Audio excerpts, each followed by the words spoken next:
So, got the ZX10R 2026, as y'all can see.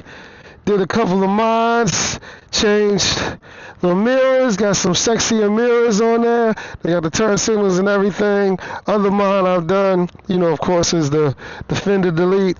Still working on a few things. Gotta get this ugly whole muffler. We're gonna change that exhaust. I got some other specs coming. I got some brake and clutch guards coming. But good thing is we've officially hit 1,000 miles, almost at 1,100 right now. So I think this would be the perfect time, better than any, to do a 1,000-mile review of the bike. So we're gonna take a little quick ride. We're gonna get on the bike as we at the illustrious Howard University. That's right, Howard Place. As been teaching all summer this program here at Howard University. That's right, Professor Ack has been teaching, helping our next generation become great.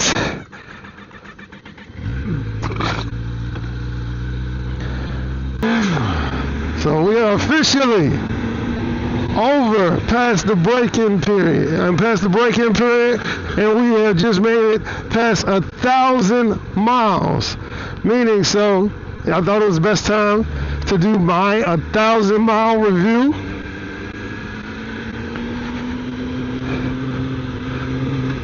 Of my 2026 Kawasaki ZX10. So I will say this, I haven't really got too much into the tech side of it.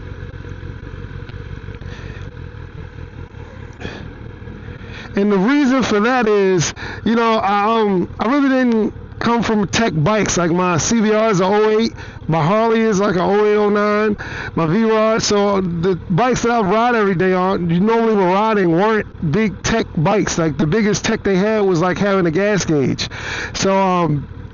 So yeah, I really wasn't one to want to like rely on a computer helping me drive the bike. I ride the bike. I really wanted to mostly rely on, skill. So from the tech side of it, I know there's a lot of new tech with the bike. I just haven't had the chance to really get into that yet. So just really bone stock. And as I showed you earlier, I changed the mirrors, did the fender delete.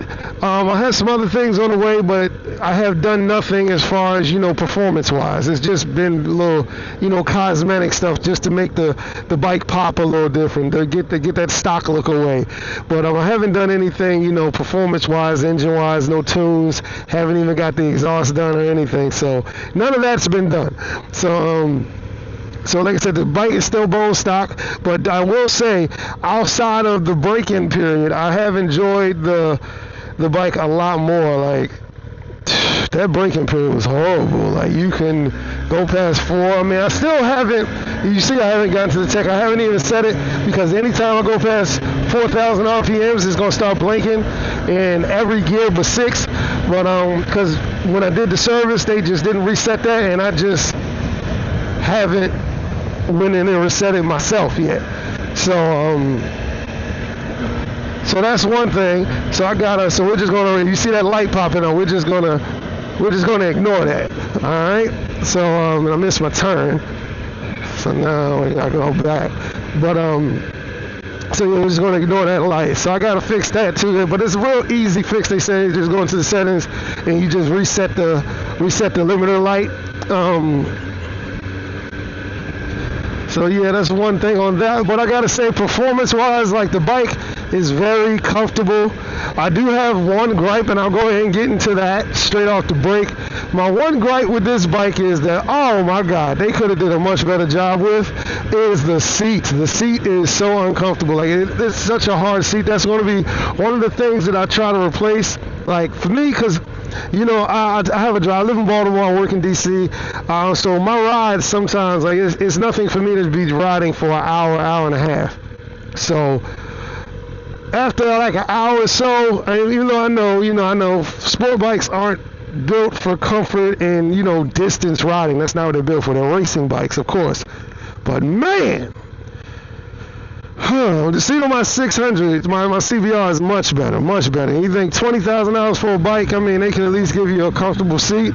I feel like, I'm just saying, but that's probably my only gripe so far that I could say about the bike. Really, honestly, I've been enjoying it. It's very comfortable, and you know me, so as far as size wise and as far as the tree and the triangle and riding position, like, it's very comfortable. Like, I haven't been feeling like pressure on my back or how people say on my knees, all that, none of that. So it's just, the bike has been very comfortable outside of the seat. I just believe the seat is kind of terrible, but it's just extra hard. But with that being said, that's probably my only gripe when it comes to like performance, handling. The bike is very light as well too. Like, I was very surprised. Like, I know a lot of the newer leader bikes are very light, but I mean, like, this is like weight-wise, it just feels like how my CBR, like my 600, my CBR 600, it feels like just about the same weight as that. So it was just like, I was pleasantly surprised after getting it that it's just like how light and maneuverable it was. And still, so it's like I still feel planted on the ground. It does have, you know, a good amount of get up. Like, it's definitely, I feel the difference. And once we got out of the braking period, I definitely felt the difference after a couple of quick pulls, how twitchy the bike is, and you know, just how it is not the difference between a 600 and a 1000cc bike. And for all those that want to say, yeah, my 600 keeps up with leader bikes, or my 600 goes 180, my 600 goes 200 miles an hour, just stop it. Just stop it. No, it doesn't. No, it doesn't. It can't keep up with a leader bike. I don't care. A tune and a power commander is not going to get your 600 to keep up with a bone stock, straight from the dealer, leader bike. It just doesn't. But it's not supposed to either. So it's not like it's a shot at, you know, 600s, because I still have my 600. I did not sell or let back the name. So yeah, so with the handling, you know, I feel though the handling is amazing. You know, Kawasaki, they always, you know, they make good products. They make great bikes for, especially the bang for your buck at a $20,000 price point for a brand new 1000cc bike off the showroom floor. As you know, as I said, this is my first, you know, new bike, so I never went through a break-in period before, so I never had to go through that part. But the since then, like, yeah, this thing zips. I mean, bone stock, this thing has a lot of juice. It's not a beginner bike. It's definitely not a beginner bike whatsoever. And it will send you on the highway to hell if you don't know what you're doing and you're not, you know, paying attention, or you don't have the proper skill set. So, but I rode my like 600s, and I had, you know, my Harleys for a while, so I was pretty much equipped with the skill set, and, you know, to control it. And, you know, you got to be mature enough to handle that power, to respect that power.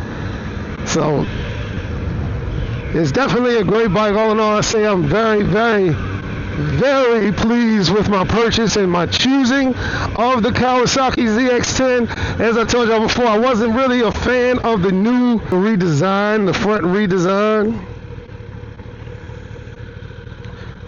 And actually, we're heading out to Coleman Power Sports right now. And we'll pick up some stuff. I gotta get my exhaust. I gotta get a helmet. I got so many things I gotta do. I won't say another thing. It's not a gripe. You can't really call it a gripe, but as you see, they advertise, you know, we got the gas gauge, which a lot of leader bikes do not have. And this bike does have, you know, a gas gauge, and it has cruise control as well. Haven't used the cruise control yet, because like I said, I haven't gotten to a lot of the techie side of it. I've just been doing pure riding for the most part. But the gas gauge, one thing about that is you see how it lights up right there. It really doesn't gauge it until you're below a half a tank. It just reads full until you're below a half a tank, and then it has the breakdowns because that top joint is just like you don't know where you're at until you're less than half a tank, unless you actually open up your gas tank and actually look at it. But so it's like, y'all couldn't finish the job, but you can't really complain because that's still way more than 90% of sport bikes have when it comes to 90% of leader bikes, sport bikes have. So it's not a gripe. It's just kind of like, you did all that. You might as well just, break it down in, 3/4, a half, quarter, empty, break it down a little bit. They do give you 3 breakdowns below, 3 dots below the half though, but from half and up, you don't know. It's just like you're either full and you don't get any more alert, and you don't get any, no gauge from full to half. So that's the only thing about that. But like I said, that's not really a gripe because it's still much better than most bikes have. So you can't really be mad at that. And the only bike that has cruise control and a gas gauge. So at that point, we're just finding something to talk about at that point. So as we cross over into Virginia,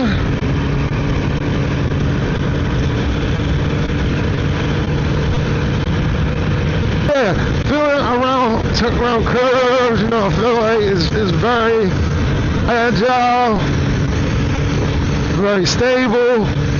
Welcome to Virginia.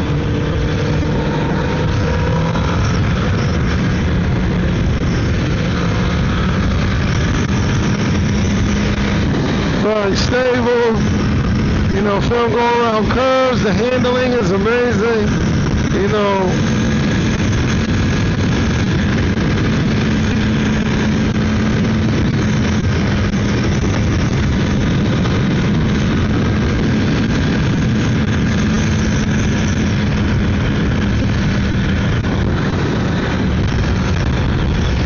And if you're in the market for a great bike, and you not want to pay $35,000, $40,000,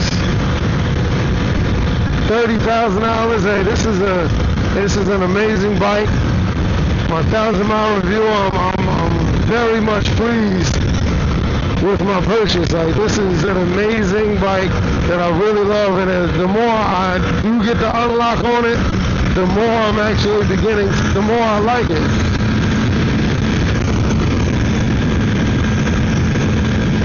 And I would definitely recommend, joining the Cowie gang. That's right. I'm a part of the Harley gang. I'm a part of Honda gang. I'm a CBR still. And, Cowie gang as well.